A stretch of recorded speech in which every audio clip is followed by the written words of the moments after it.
Hello, class, and welcome today to our session. The topic for today will be something regarding television. Many of you have seen TV shows and know about one or two things in regards to the production.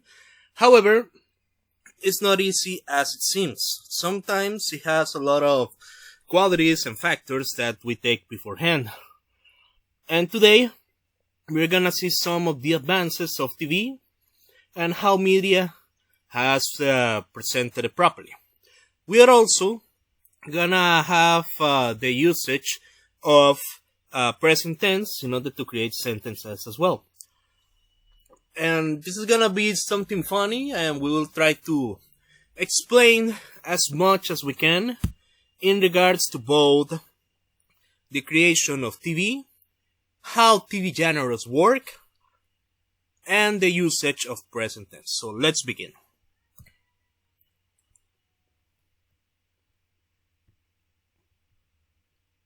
First, we have the history. It is the electronic delivery of moving images and sound from one source to a receiver. That's exactly what we conceive as television.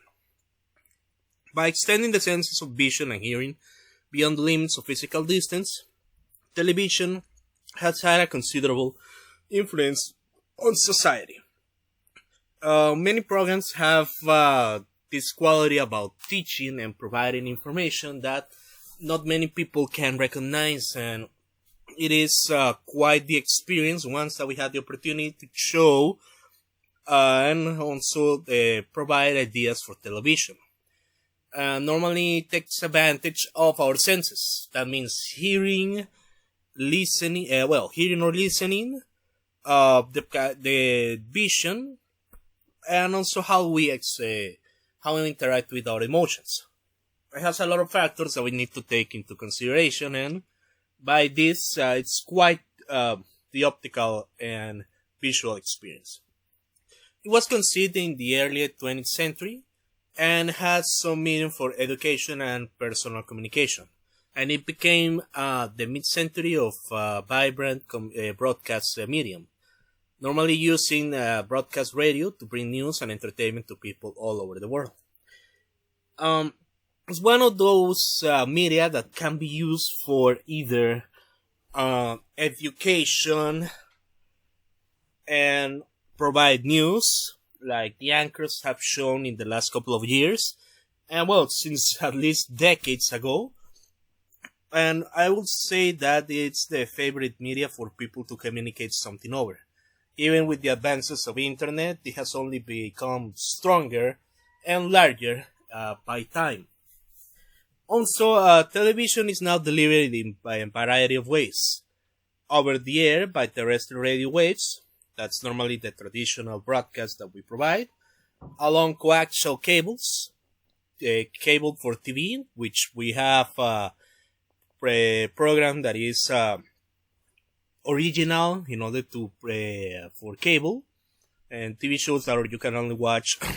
You have access to prepaid cable TV, reflected of satellites held in geostationary air orbit, direct broadcast satellite or DBS TV. That's the ability to see whatever we can see from space and the mesmerizing bodies from the galaxy. And also we have television as streamed through internet, streaming services like Netflix, Disney Plus, Amazon Prime, Paramount Plus, which take advantage of having their own personal programming and also things that are quite special for them. Any recorded optically on digital video or DVS and Blu-ray discs. The option to watch TV shows and movies by using Blu-rays or DVDs, where you can either watch TV shows, movies, and they can also contain extra features that you haven't seen in the original broadcast. That's why they can be either rare or a more enrichment uh, experience that television already provides. And that's about the magic of television, that it's something that everyone can enjoy in every way. And it's not just something regarding to a niche. Um, you like one genre, you can, for example, dislike others, and that's okay. But we're gonna talk about genres in just one moment. Some technical aspects of TV that we have here. The technical standards for modern television can be either monochrome, that's both black and white, and color, were first established in the middle of the 20th century. In one case, we have just the limitation of black and white, and in the other one, we have the effect where our eyes can see a variety of colors. Improvements have been made constantly since that time, and television technology changed considerably in the early 21st century. Much attention was focused on increasing the picture resolution, high-definition television, or HDTV, and on changing the dimensions of the television receiver to show widescreen pictures. As usual, we normally started with something that it was simple and to the point. We only have the TV, and it was quite small, at least at least 60 or 70 years ago, and then it became wider and provided an HD experience, or at least one that has high resolution. And with the advent of colors, it just make everything better for the TV staff. Based on personal experience, it's quite amazing that you have seen those type of changes, at least through the years. Makes it like a natural progression. In 1872, while investigating materials for use of the transmission cable, English telegraph worker Joseph May realized that a salient wire was varying in his electrical conductivity. Further investigation showed that the change occurred when a beam of sunlight fell on the wire, which by chance had been placed on the table near the window. That created an effect where the brain felt stimulated and was able to follow colors, and the effect of lightning, which gave the idea on how to start working with television. Then we jump ahead to 1880, and a French engineer, Maurice Leblanc, published an article in the journal La Luminaire Electrique that formed the basis of the subsequent television. Leblanc proposed a scanning mechanism that would take advantage of the retina's temporary but finite retain of a visual image. There's always this misconception that television works in regards to polygons, and that's it. However, it's quite effect that we also have with our sight, and that humans work with in order to show television as we should. It's both a chemical process and the result of using our sight combined to what our brains perceive. Then in 1922, Jenkins sent a still picture by radio waves, but the first true television success was the transmission of a human face. And that was achieved by Barrett in 1925. The word television itself had been coined by a Frenchman, Constantin Persky, at the 19 Paris exhibition. Now, with the idea of showing a human face was that television was capable of going ahead and use both real people and characters in order to start working with either shows, interviews, news reports, and he was the most important, one of the most important parts of the process for television. In 1907, Boris Rosin, a lecturer at the St. Petersburg Institute of Technology, put together equipment consist of a mechanical scanner and a cathode ray tube receiver. That cathode ray tube receiver was one of the components that works for television, and it allows to work with the reflection and the usage of how the eyesight verifies television, and how the effects are produced as well. In 1930, Skorkivin visited Farnworth's laboratory and was given a demonstration of the image dissector. At that point, a healthy cooperative might have arisen between the two pioneers, but competition, spurred by the vision of corporate profits, kept them apart. Sarnoff offered Farnsworth $1,000 for his patent, but was summarily turned down. Sometimes the advance and advance of television, the advances and advent of technology, there's the possibility that someone could turn down an idea because there is not quite what they have in mind for the experiments. This is something natural and also something that every human being can consider for themselves. Not necessarily has to be related to what other people want. It's whatever we want to do with that information that makes it worth it. Then in 1939, we had the World's Fair in New York City. Sarnoff inaugurated America's first regulatory broadcasting, and 10 days later, at the official opening ceremonies, Franklin D. Roosevelt became the first U.S. president to be televised. One of the most iconic and historic moments in human history was the usage of television for events like this, and it showed the ability that we can find and see how it works and how certain moments can live forever through a TV montage if we still have the footage.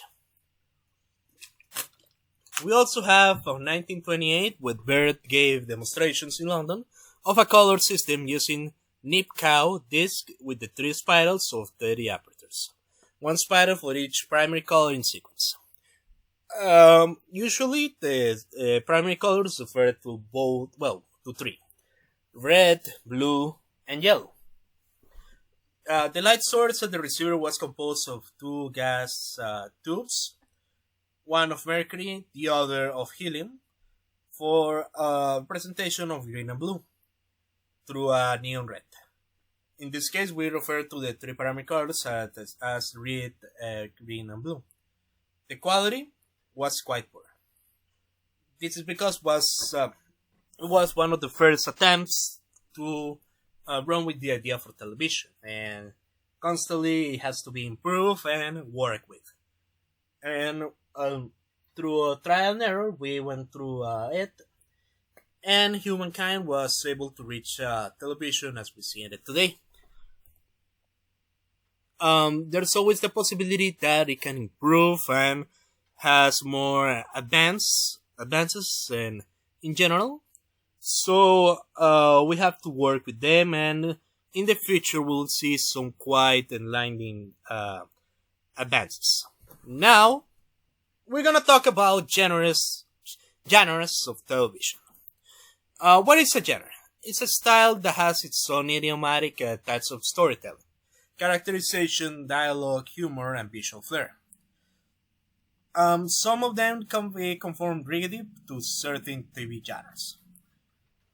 This is the idea that each program can have their own plot, characters, dialogue, humor, or for example, unique characteristics. Other shows bounce between genres and subgenres. Certain channels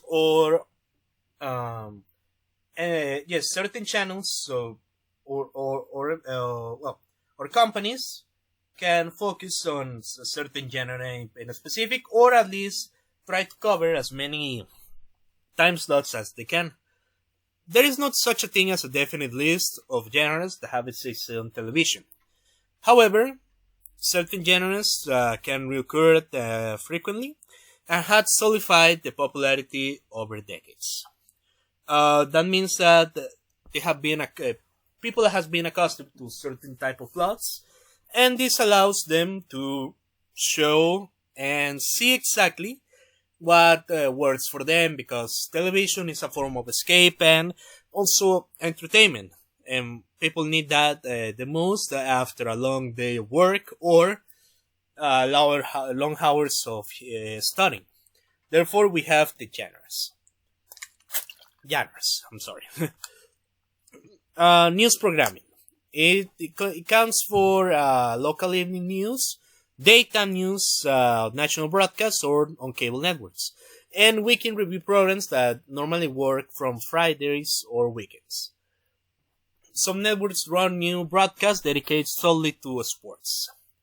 This is the part where we communicate information from real life, and we try also to give it to others in regards to what's happening both in and out of the country with economics, politics, any type of accidents, good news, bad news, and also sports as well.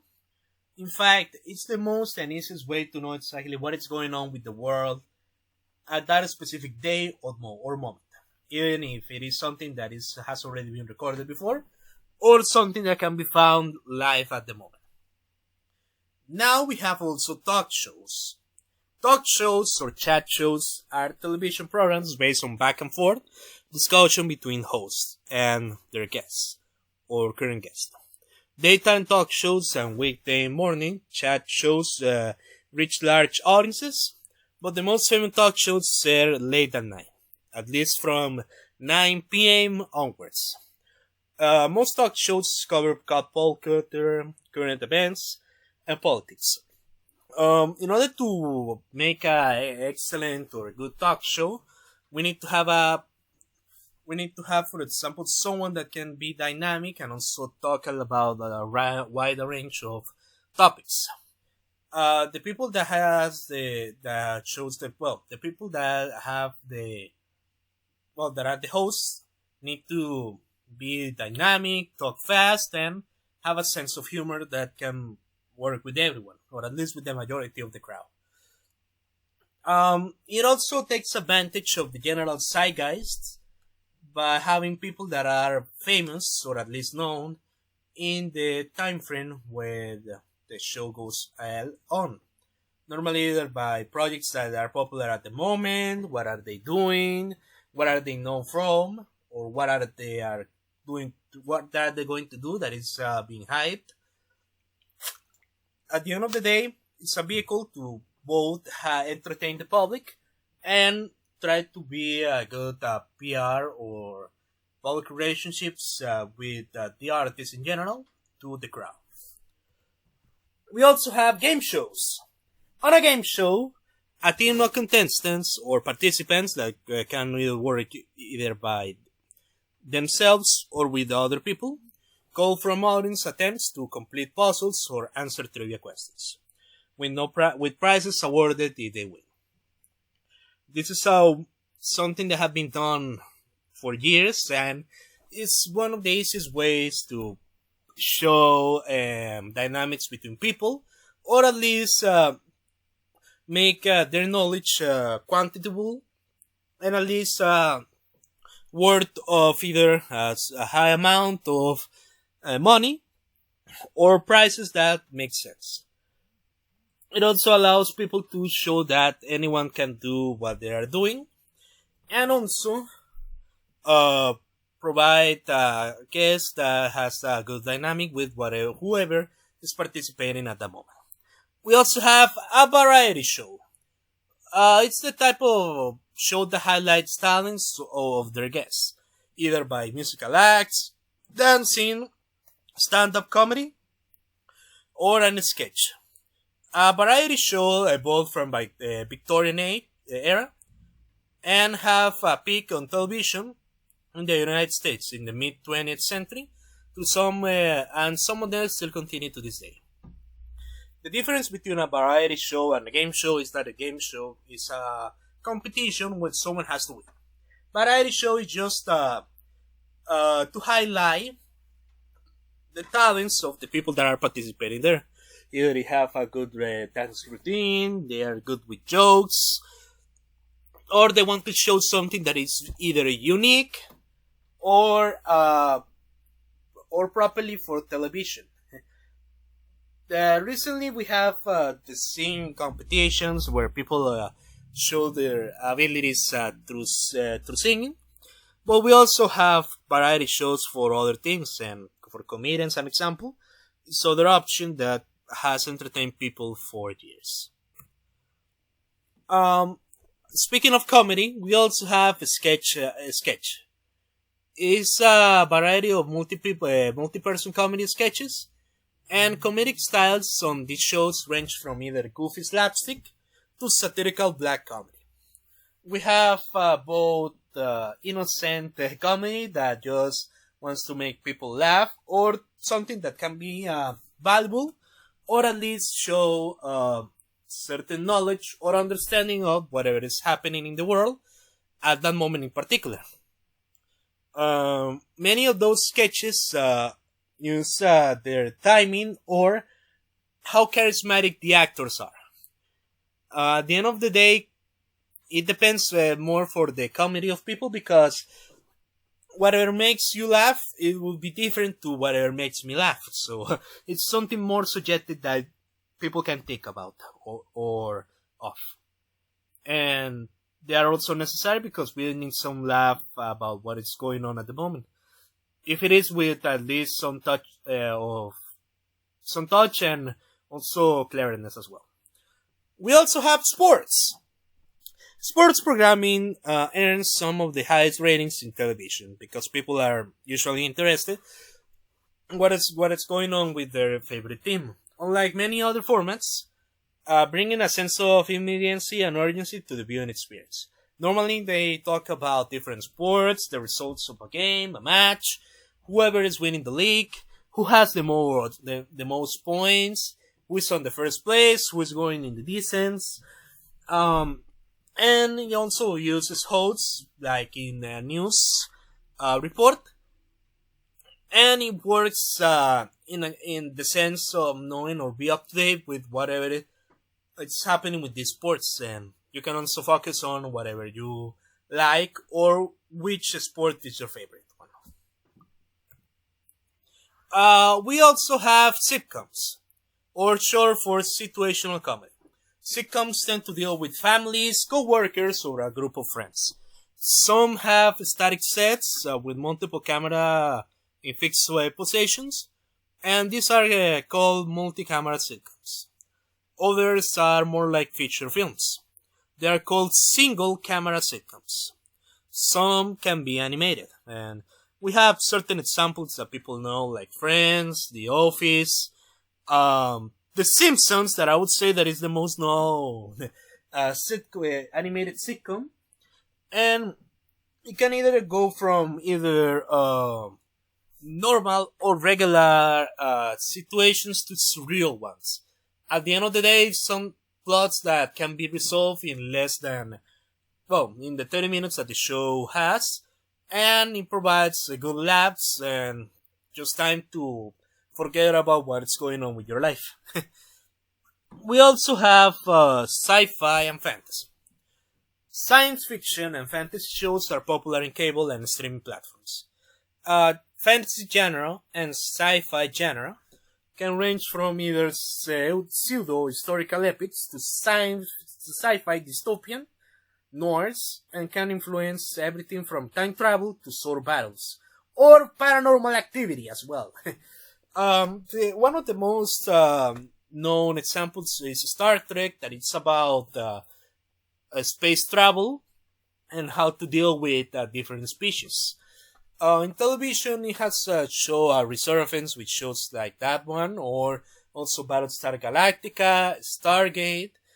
The Mandalorian from Star Wars has been very popular and has shown that interest for sci-fi is still going strong and vividly.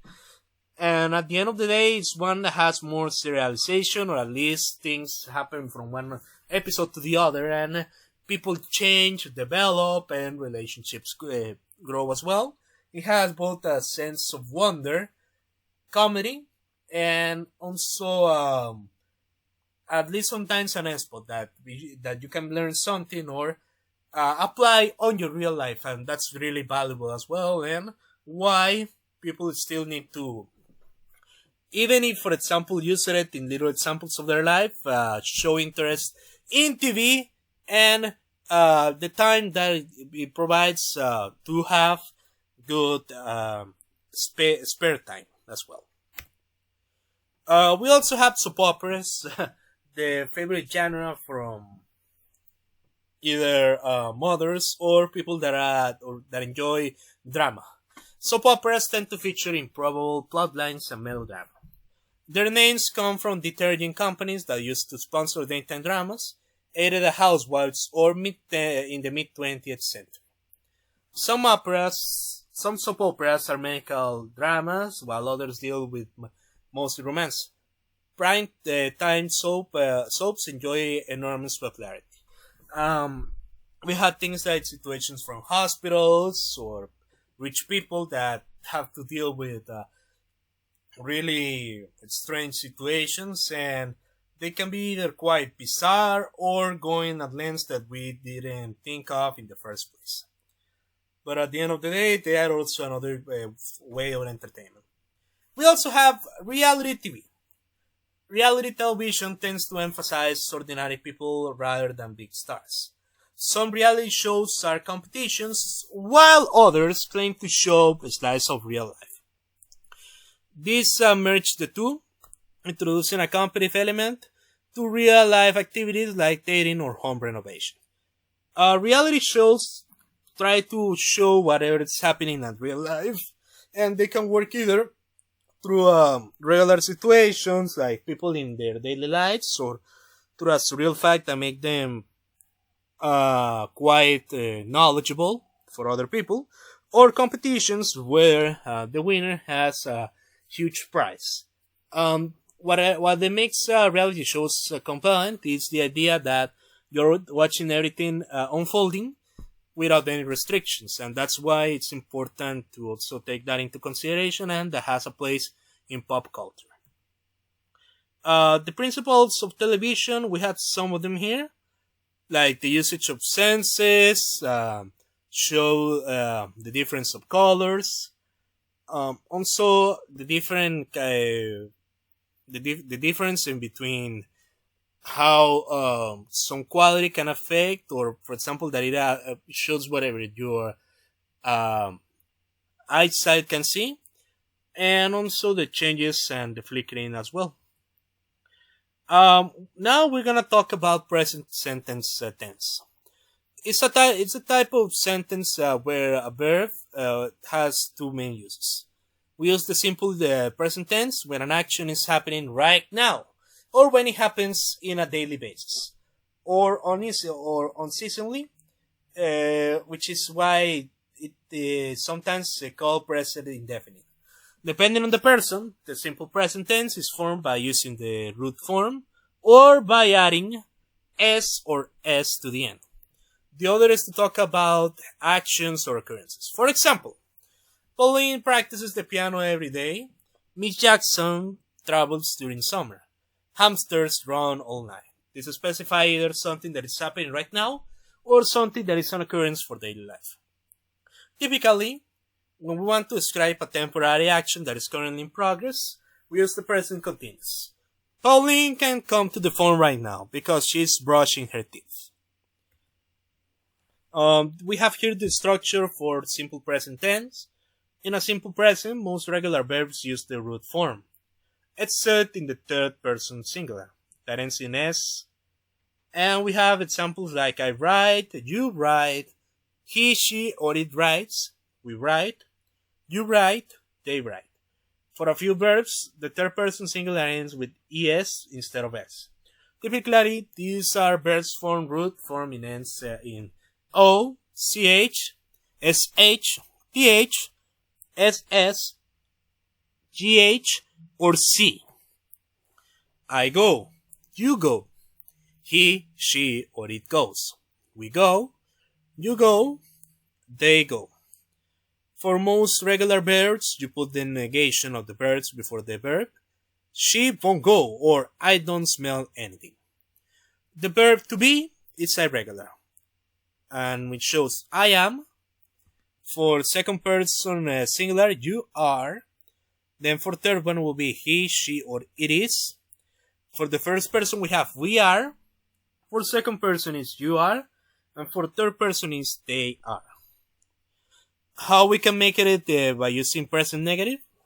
The forming is exactly using the same one as the simple present tense. However, with do and does, we add not and then the root form of the verb.